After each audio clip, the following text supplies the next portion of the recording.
Bien, señores, tenemos al doctor del Castillo y Carlos y yo vamos a intentar que el doctor opine, que opine opinio. ¿Tú te acuerdas? Doctor, hay una situación en China y ayer estuvimos llamando a Gastón sobre unos rumores de que el ejército chino había apresado a Xi Jinping. Y nos dieron esta explicación. Nos dieron lo que pasa es que en China eligen su gobernante cada 5 años. Y ese señor tiene 2 periodos y ahora se vence el segundo y viene el tercero.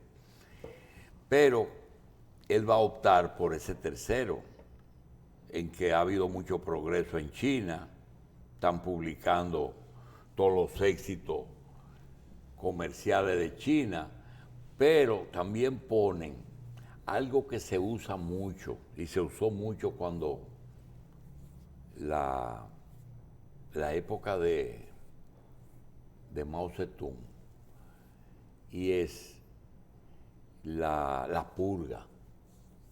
Y parece que en esos 10 años, en un país tan grande, parece que afectó casi 5 millones de funcionarios, que no es mucho si hay 1.000 millones de habitantes, ¿verdad? Y piensan que él le puede resultar difícil una reelección o que la fuerza lo pueda dominar. Realmente, ¿tú crees que él puede reelegirse para un tercer periodo? Mire, yo no conozco muy al detalle ese mundillo. Leo lo que publican los medios y de ahí saco mis conclusiones.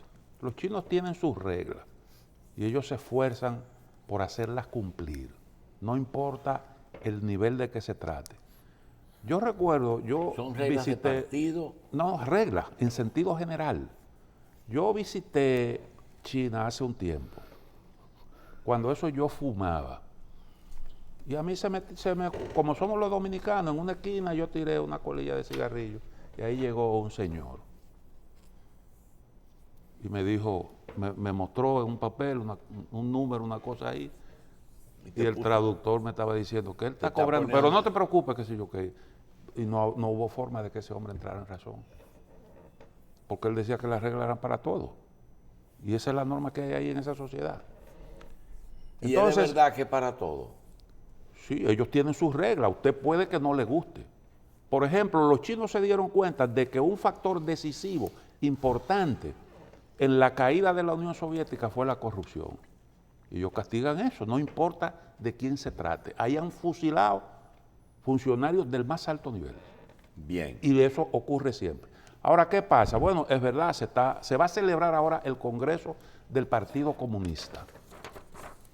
Y bueno, hay un procedimiento mediante el cual se escogen las autoridades del partido y también de la nación.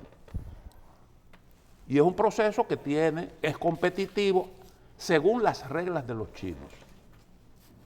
Y naturalmente eso mueve toda esa maquinaria y se producen también muchos rumores. Yo creo que hay muchos, pero muchos rumores.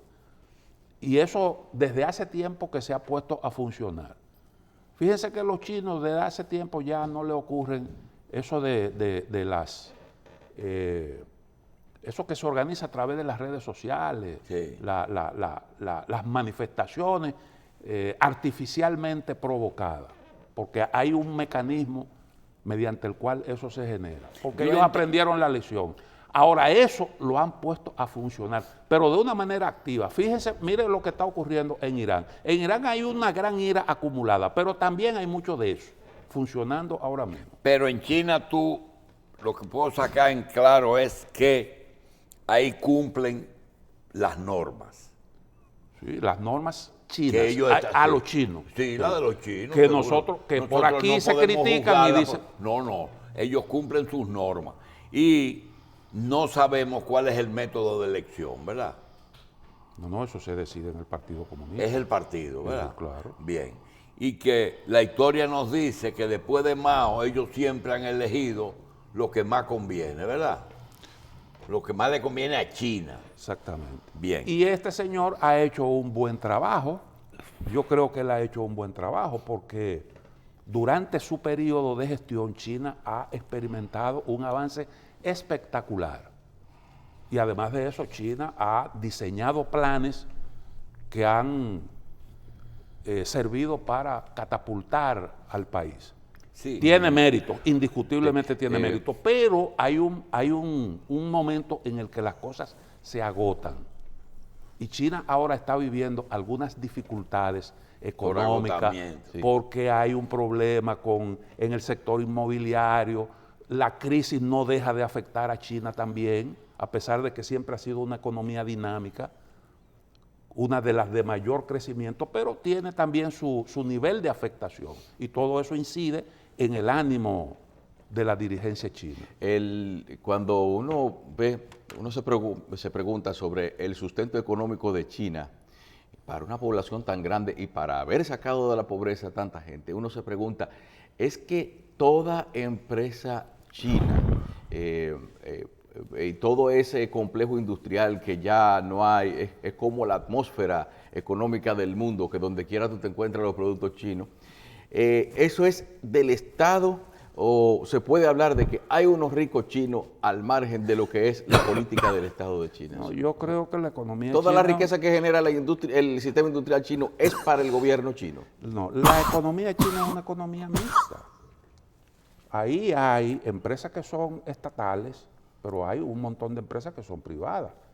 La inversión extranjera en China es la más importante a nivel mundial. La inversión. China es el principal país receptor de inversión extranjera. Ese elemento es un elemento que uno tiene que ver al paso. Porque, por ejemplo, a mí yo oigo que me dicen que Estados Unidos fue la primera gran inversión de China. Pero te dicen también, los chinos tienen grandes inversiones de capital en Estados Unidos. Te dicen que Taiwán tiene inversiones en China. Cuantiosísimas, cuantiosísimas. De Taiwán. Taiwán tiene empresas que le dan empleo a cientos de trabajadores en China. Uno de los principales inversores en China continental es Taiwán. Pero estoy claro en eso. Otro tema, que te tengo dos o tres cosas, de esas cosas que uno, ni siquiera tú quizás no la manejas, así como lo de China, porque lo de China es a distancia, ¿verdad? Sí, no, y eso es un mundo que hay Por que ejemplo, estudiarlo detenidamente. hoy veo un titular, para que tú veas lo que es la prensa, que dice, Efemérides Patria dice que las cosas han cambiado. Cuando yo veo el titular, tuve que irme de una vez al texto, a la página 10 del diario. Pensé, pero cambiaron las efemérides patrias. Oye, dice efemérides, el director de efemérides dice, ya cambiaron. Entonces, ¿qué yo pienso? Que cambiaron las efemérides. No, las fechas conmemorativas, no. Le dieron otra connotación. El texto lo que dice es que las efemérides patrias, a veces eventos importantes lo disminuían y no le daban la importancia. Por eso es que a veces con títulos tú no te puedes llevar. El otro elemento es el siguiente. Tenía que decírselo a Félix. Las cosas, uno tiene que conocer sus gobernantes. Nosotros decimos a veces, nosotros tuvimos 30 años con Trujillo. No es que nos acostumbramos a Trujillo, que nos acostumbramos a conocer cuáles eran las posibles salidas del régimen. Balaguer, 22 años. Uno sabía con qué le venía Balaguer, pero ya de Leonel también supimos. Por ejemplo, yo estoy seguro que si Leonel gana las elecciones, Alberto Pujol podría ser el ministro de Deportes. Porque él tenía un salón de la fama en su primer gobierno, ¿o no? Marichal fue su primer secretario de Deportes. Entonces, hasta la sepultura, como genio y figura hasta la sepultura. Uno llega a conocer. Sí, pero a Pujol le faltan todavía por dar 2 o 3 batazos porque su carrera, su vida profesional no se ha agotado todavía. Sí, pero déjame hacer ahora la pregunta a Cristino. Cristino, cuando se habla de rechazo, ¿en qué tú piensas? Porque el que tiene rechazo tiene también la otra parte. Es decir, Peña Gómez, el político más popular, pero tenía mucho rechazo. Balaguer, cuando matan a Trujillo, se va con la sábana por un canto. Y cuando vuelve en el 66, tenía rechazo. Pero el que compite con él, ya en ese momento, era visto con recelo, porque fue derrocado, se invadió el país. Entonces, ya Bosch no era tan potable como fue en el 61, en el 61, 60, que vuelve sin ningún tipo de cosa. La palabra rechazo puede pesar mucho en unas elecciones. Claro que sí, porque el rechazo lo que significa es que hay gente que no vota por un determinado candidato. Yo por ese no voto. Eso es el rechazo. ¿Sabe por quién no va a votar? ¿Por quién no va a votar? Yo puedo Ese votar está como un amigo mío que me dice, yo candidato no soy. Sí. Ese rechaza cualquier tipo de... A mí no me hable de ser candidato. Exactamente. No, Ahora, eso ocurre normalmente cuando, yo le he dicho, cuando una persona, se lo escuché a un político importante decirlo, que cuando usted tiene una larga permanencia en el escenario, son muchos los factores que inciden en eso, pero cuando usted tiene una larga permanencia en el escenario político, usted ha activado durante mucho tiempo, generalmente usted cultiva una alta tasa de rechazo. Búsquelo para que usted vea. Ahora mismo Lula es el favorito para ganar las elecciones en Brasil, pero tiene una tasa de rechazo del 30%. Pero el otro tiene más que él. El otro tiene una de 50%. Y hay una serie de factores que se combinan en Brasil que pueden determinar incluso que Lula gane en primera vuelta. Porque, por ejemplo, todos los que han sido candidatos a la presidencia en Brasil en los últimos años lo están apoyando. Queda uno importante que le están pidiendo que renuncie a la candidatura, tiene un 7%. Si él renuncia, Lula puede holgadamente ganar en primera vuelta. Pero eso es lo que ocurre, o sea, la tasa de rechazo es un factor importante a tener en cuenta. A propósito de eso, de primera vuelta, que parece que ahora va a tener mucha importancia aquí,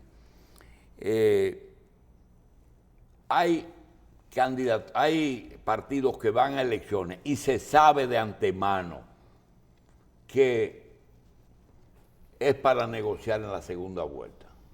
Ahora mi pregunta es, ¿qué pasa si esa gente se van antes de la primera y definen las elecciones? ¿Por qué no lo hacen casi nunca? Bueno, lo que pasa es los pequeños a veces apuestan porque haya una segunda vuelta. Para ellos decidir. Eso es lo que ocurre con ese aspirante en Brasil. Él ataca a Lula. ¿Por qué él ataca a Lula y no a Bolsonaro? No obstante a que él entiende que el enemigo realmente a vencer es Bolsonaro, porque él quiere que haya segunda vuelta. Porque llegar a una segunda vuelta te hace a ti importante. Y tú puedes negociar mejor. Si es antes de la segunda vuelta, entonces las condiciones son diferentes.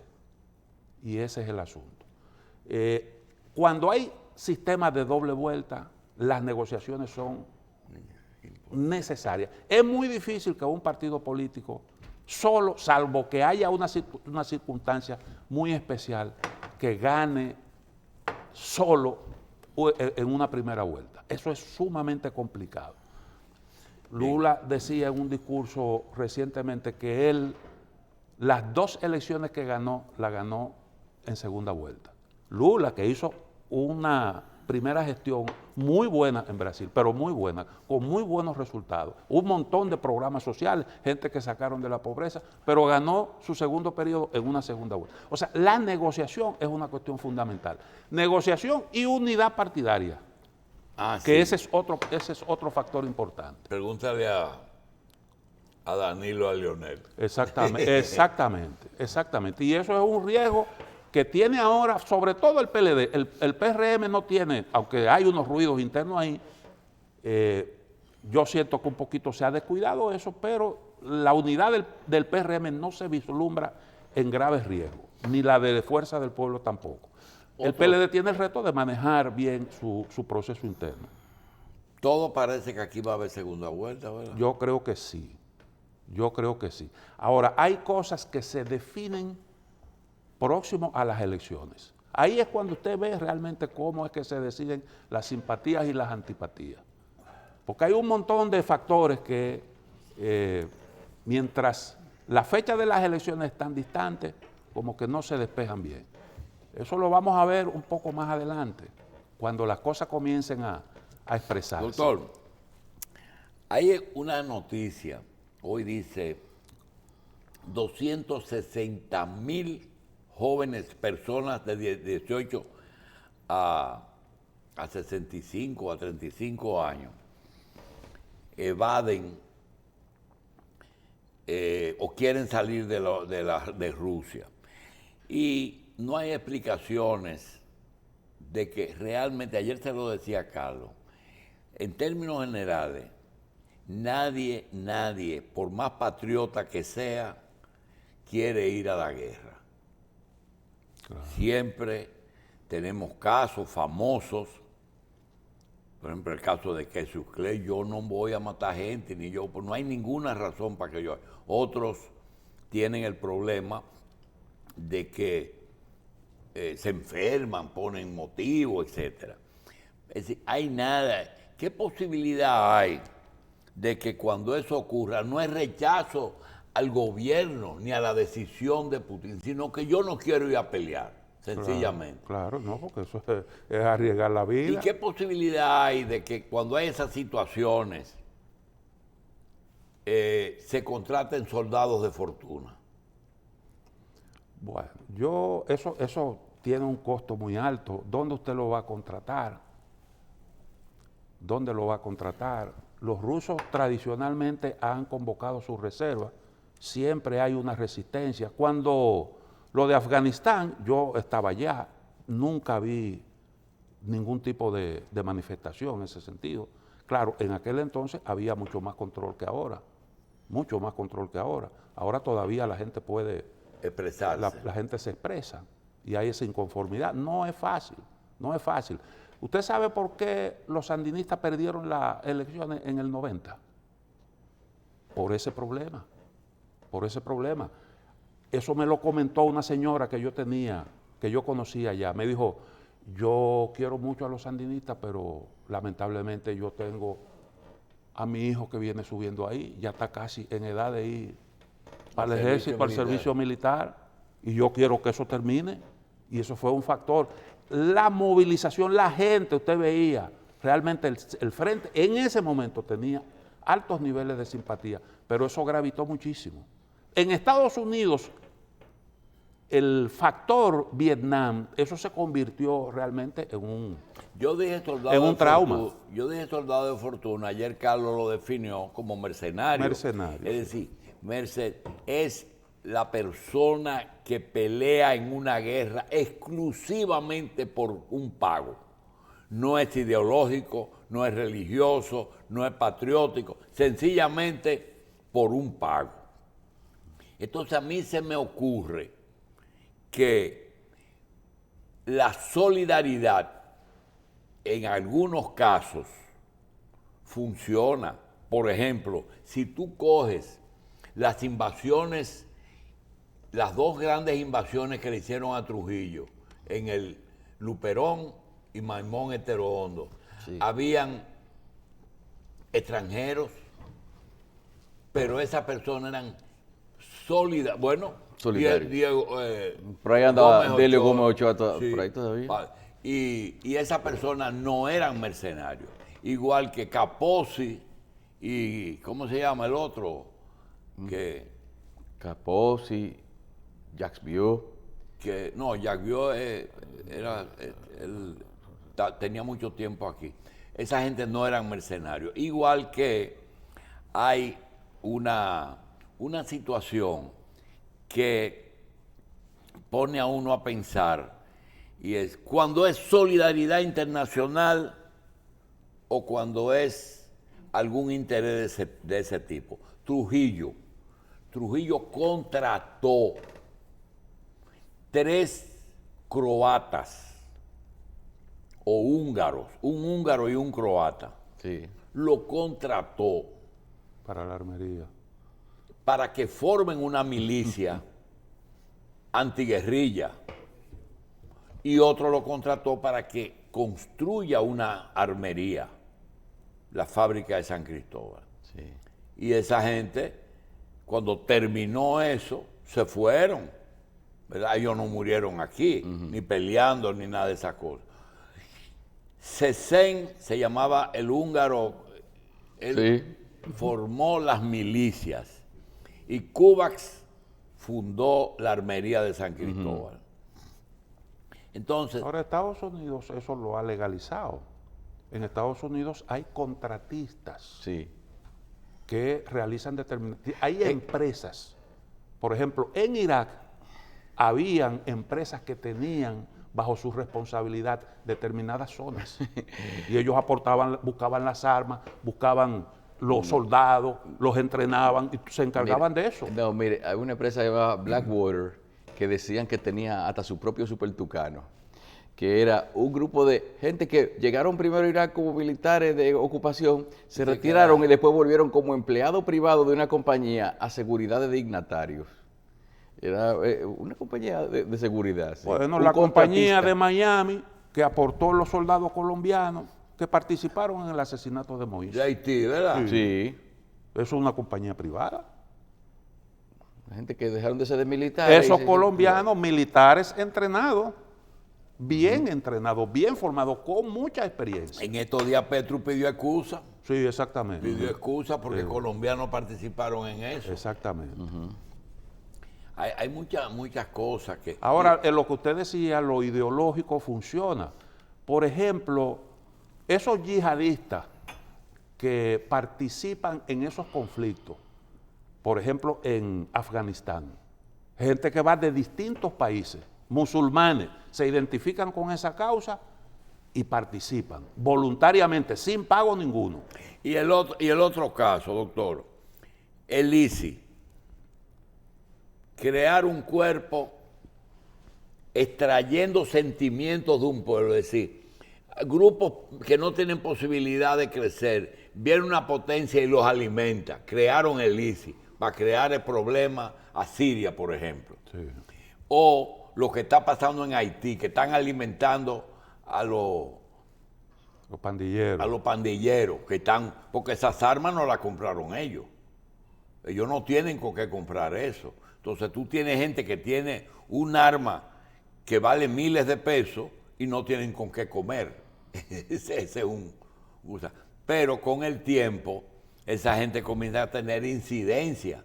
Ya ese hombre hay que consultarlo No, y tienen- para pacificar a Haití. son parte de un proyecto político. Porque esos grupos armados en Haití tienen conexiones políticas. Seguro. Son los clanes. En Haití funcionan las cosas como en Libia y como en algunos países africanos. El poder se reparte en función de la incidencia de determinados clanes de la sociedad haitiana.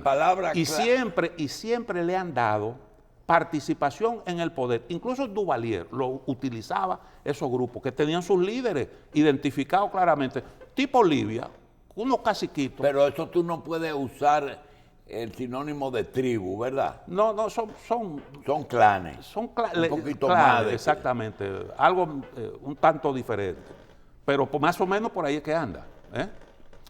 Entonces, ¿qué pasa? Eso se rompió en Haití y esos grupos devinieron en eso que estamos viendo ahora, con la participación de los líderes políticos. Por ejemplo, ese Jimmy Cherrissier que anda por ahí, ese era el encargado de garantizar el fraude en las elecciones en la demarcación que él manejaba. ¿Cómo él lo hacía? Él era el que alquilaba los locales donde se iban a crear los centros de votación. Y él mismo trasladaba las urnas para el conteo. Él era que manejaba eso. ¿Y de quién era él? Del grupo de Martelly y después del grupo de Moïse. Ahora, ¿qué pasa? Esos grupos ahora mismo están prácticamente en la oposición. Porque ¿a quién responde el señor este que está ahí? Ariel Henry. El que más incidencia tiene ahí es ese Claude Joseph, que vive dando declaraciones contra la República Dominicana. Sí. Que fue el primero que hizo el llamado a derrocar a Moïse, que incentivó todo eso que estamos viendo. Sí. Ahora, el caso de Lisi, ahí ellos se equivocaron. Lo admitió Hillary Clinton, dijo, nos equivocamos a la hora de escoger a nuestros amigos. Porque ellos comenzaron a armar gente y no se dieron cuenta de que ahí quien estaba convocando a los yihadistas era nada más y nada menos que el Estado Islámico, el ISIS, como usted le dice. Ellos eran los que estaban convocando todos esos yihadistas de distintos países. Armaron un ejército y después tenían su propio proyecto. Tenían su propio proyecto. Y ocurrió todo eso que nosotros vimos ahí. Ese esfuerzo. Putin llegó a decir, nosotros podemos también convocar a nuestros yihadistas. Porque ¿qué resulta? Cuando usted invade un territorio tan grande como Ucrania, eso tiene más de 600,000 kilómetros cuadrados. Usted está creando una frontera que tiene más de 1,000 kilómetros. Y para usted asegurar esa frontera, usted necesita muchos, pero muchos efectivos militares. Sí, doctor, pero usted tocó un tema que nosotros vivimos al lado de Haití, pero son muy diferentes. Los dos pueblos son muy diferentes. Pero esa guerra es un poquito absurda, porque tienen tantas cosas en común esos dos pueblos. Y así es decir, a esa gente que se van a enfrentar, tienen inclusive ucranianos en Rusia y rusos en Ucrania. Así es. Y eso es un problema, poner a pelear a esa gente, ¿verdad? Ese es un problema. Y hay muchísimos rusos. ¿Y hasta dónde eso es así? Hay muchísimos rusos que tienen familiares en Ucrania y al revés. Y rusos que viven en Ucrania. Eso es un conflicto artificiosamente creado. Por más que referencia al pasado, ahora hay gente hurgando y tratando de justificar cosas. Pero yo le digo a usted, por ejemplo, la inmensa mayoría de los ucranianos hablan ruso. La inmensa mayoría. Ese era el idioma que se usaba para la comunicación en la Unión Soviética. Y había un montón de partidos políticos que tenían unos vínculos muy estrechos con Rusia. Ahora se habla de la democracia ucraniana y te presentan eso como que es algo distinto. Pero la mayoría de los políticos ucranianos participaron de todo ese proceso de construcción de la Unión Soviética y fueron gente que tuvieron cargos importantes. Los primeros presidentes fueron gente que eran ucranianos. Y que ocuparon puestos importantes dentro de la administración soviética. Y tenían acuerdos.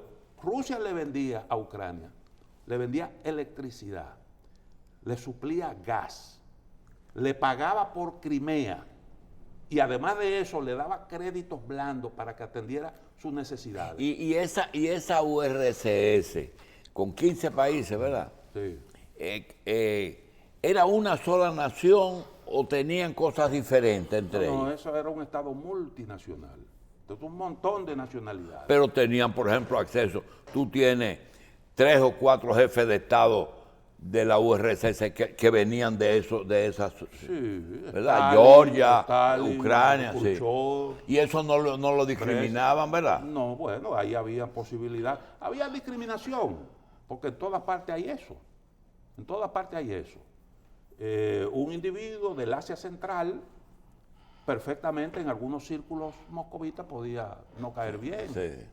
Pero yo creo que había una intención de promover, incluso las asignaciones presupuestarias se hacían en función de necesidades. Sí, pero cuando tú dices un ruso puro, un armenio o alguien de Kazajistán, tienen una diferencia, pero yo tenía la sensación de que cuando se habla de Ucrania, como que casi es lo mismo. Sí, sí. Es así, Sí, ¿verdad? sí, sí, sí. Es así. Ucrania, Rusia y Bielorrusia son los que más elementos en común tienen.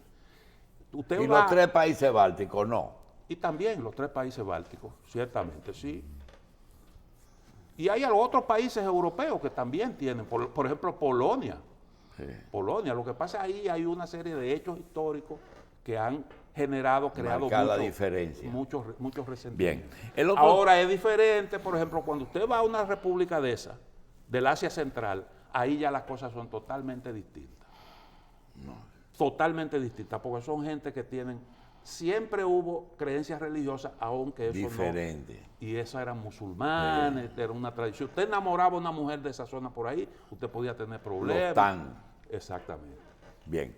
Hay un tema que aparece hoy en que es local. Se trata de una negociación del grupo de César el Abusador. Y se dice que hoy se van a continuar las negociaciones de César el Abusador, de la gente de César, porque no está aquí, de que entreguen bienes a cambio de dejarle suspendida algunas sentencias, algunas penas que le tocan. Yo creo que nosotros debemos de pedirle a la justicia dominicana, por ejemplo, en este momento, Jorge Subero, Domínguez Brito, Molina, Luis Henry, Berenice, que expliquen realmente esos procesos binacionales en que tienen que ver personas que no están aquí y que están juzgados en los 2 países.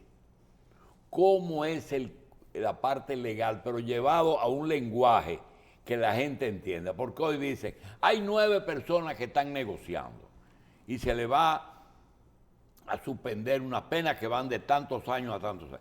Miren, Jenny Berenice Reynoso, yo recuerdo que le pidió, era fiscal de la capital, y le pidió al Procurador General de la República, que creo que en ese momento era Domínguez Brito, creo, pero al que era procurador, que explique los términos del acuerdo que se llegó entre el Departamento de Justicia de los Estados Unidos y la justicia dominicana, cuando Quirino, y ahora procede a hacer lo mismo. Porque a la gente le dicen eso y no sabe de qué se está hablando. Dice, sí, eso se trata de que hay una gente que le tocan 20 años por un delito, entonces se llama a esa gente y dice, mira, yo tengo la prueba de que a ti te toquen 20 años, si tú devuelves todo, a ti te van a condenar a 10 años y te van a suspender la pena. ¿Y cómo tú lo consigues? Nosotros hablamos con los jueces. Ustedes hablan con los jueces, entonces esa parte yo quiero que la aclaren. ¿Por qué? Porque hace una semana Berenice dijo que la mayoría de los jueces sueltan corruptos. Y eso puede traer en una población no educada, ni que esté entrenada para ese tipo de pronunciamiento, mucha confusión. Yo no estoy diciendo que es bueno ni que es malo. Estoy diciendo que me amerita una explicación. ¿Cuáles son las normas?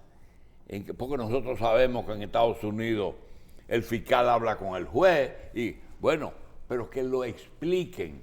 Dice, mire, el procedimiento con Quirino fue este, aquel y lo otro. Que a él se le devuelvan algunos bienes, otros no. Porque Quirino es un pachá. Yo tengo ahí transporte paulino, 50 guaguas coloradas que viajan todo el sur, Elias Piña. y dice transporte paulino.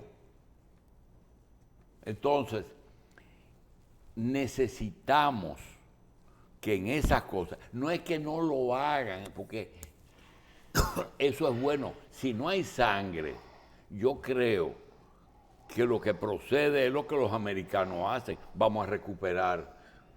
Ahora mismo al gobierno le conviene dinero, y eso va a las arcas nacionales, todo ese dinero.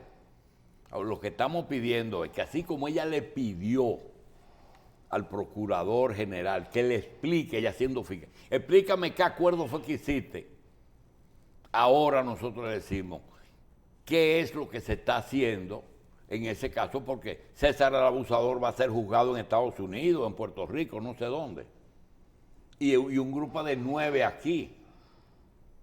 Entonces, ¿cuál es el objetivo? ¿Implicar políticos o castigar el delito y recuperar el dinero? ¿Qué es lo importante? Nosotros no estamos pidiendo nada extraordinario, sino que se explique. Eso es todo. Hoy en día las sentencias tienen que ser motivadas. El juez tiene que explicar por qué toma una decisión determinada, sopesando las evidencias que le fueron presentadas. Si el juez se equivocó, hay una instancia superior que puede enmendar esos errores y el Ministerio Público puede agotar ese recurso. Justamente eso que tú estás hablando fue lo que me produjo la necesidad de la petición, porque el juez va a decir, estos 9 señores le presentan la prueba el Ministerio Público, cometieron